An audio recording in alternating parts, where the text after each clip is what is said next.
Hello friends, कैसे हैं आप सब। तो आज का वीडियो हमारा होने वाला है हिस्ट्री पे, इतिहास पे। तो कुछ अंग्रेजी शासन के दौरान पर्दे के पीछे की कुछ इतिहास के पन्नों को हम खोजने की कोशिश करते हैं।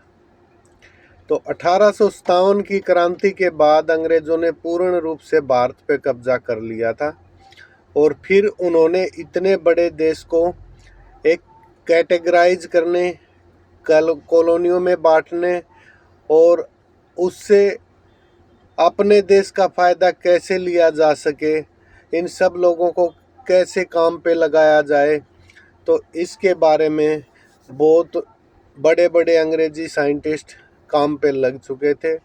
तो उन्होंने इसके लिए सबसे पहले भारत की जनगणना करने की सोची। साल था 1871-72। तो उन्होंने जनगणना कोशिश करी, लेकिन वो ज़्यादा कामयाब नहीं हो पाए, क्योंकि देश था ना इतना ज़्यादा जाति धर्म और अलग अलग काम पेशे में बटा हुआ था। तो फिर उन्होंने दोबारा से 1881 में इसकी कोशिश की और फिर एक फार्म निकाला। उस फार्म में जात धर्म सब कुछ ऐड किया गया। उसके हिसाब से उन्होंने पहली बार जनगणना की। फिर साल आता है 1901 का। 1901 में एक अंग्रेजी आयुक्त बनाया जाता है, जनगणना आयुक्त, जिसका नाम था सर हार्बर्ट होप रिजले। तो इस नाम को आप याद कर लेना, क्योंकि यही नाम था जिसने जो आज हमारी जातियां बनी हुई हैं, जो सरनेम बने हुए हैं, उनको फ्रीज किया था, पक्का किया था। यानी कि पहले बदलते रहते थे सरनेम सबके काम के हिसाब से, यहाँ तक 1901 तक भी बदलते रहते थे। जगह चेंज कर लेता था आदमी, काम चेंज कर लेता था, क्योंकि मौखिक चलते थे इससे पहले। लेकिन 1901 के इसके कानून में, जिसका नाम था अंग्रेजी आयुक्त का सर हार्बर्ट होप रिजले, तो इसने कॉलोनियल एक्ट, डॉक्यूमेंटेशन, पक्का कागज बनाना हर भारतीय का, यहाँ तक कि जो सरनेम बनाया उसकी स्पेलिंग भी फिक्स करी। जैसे सुनार, लोहार, धोबी, तेली, नाई, शर्मा, यादव, पटेल, चौधरी, ये सब फिक्स किए गए। इनकी स्पेलिंग ने भी फिक्स की गई।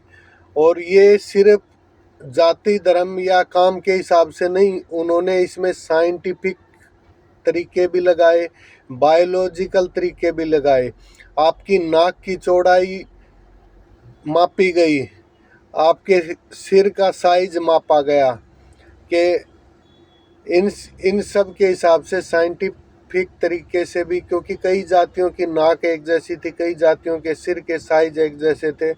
तो सब कुछ इन्होंने नाप तोल करके, सारे पैमाने लगा करके फिर ये जातियां बनाई। तो इनने 1908 में एक बुक लिखी, द पीपल ऑफ इंडिया।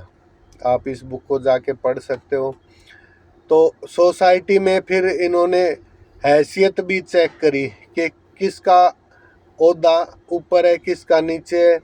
उन सब के हिसाब से इन्होंने जातियों को कैटेगराइज किया।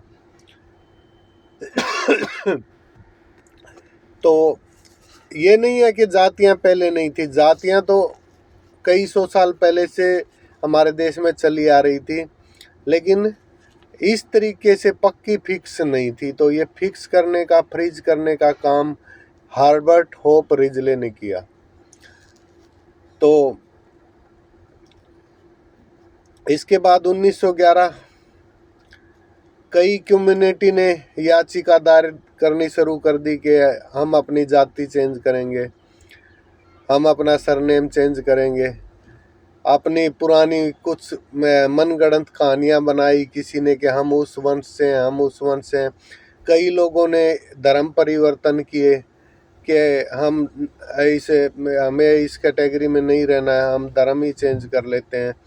तो 1911 से 1931 तक ये सब चलता रहा। 1931 में फिर अनुसूचित जाति, अनुसूचित जनजाति और ओबीसी की कैटेगरियां बनाई गई। फिर 1945 में सेकेंड वर्ल्ड वार शुरू हो जाता है। 1945 में सेकेंड वर्ल्ड वार ख़त्म होता है। तो ये जो अंग्रेजी शासन में क्या था, चाहे वार चले चाहे कुछ चले, लेकिन सबके अपने अलग अलग आयोग होते थे, सबका अपना अपना अलग अलग काम होता था। जिसका शिक्षा का काम था वो शिक्षा करेगा, जिसका जनगणना का काम है वो जनगणना करेगा, जिसका मेडिकल का काम था वो मेडिकल करेगा, जिसका लड़ाई का काम है वो लड़ाई लड़ेगा। तो सब अपने अपने काम करते रहते थे, चाहे लड़ाई चलो, चाहे कोई जीते को, चाहे हारे, चाहे कुछ भी हो। तो फिर क्या हुआ, उन्होंने एक ऐसा नया सोशल स्ट्रक्चर तैयार कर दिया, क्योंकि जब 1945 में वर्ल्ड वार सेकंड ख़त्म हुआ ना, तो पूरे अंतर्राष्ट्रीय लेवल पे इंग्लैंड के ऊपर दबाव बन गया कि आप इन सब अपने उपनिवेशकों को आज़ाद करो।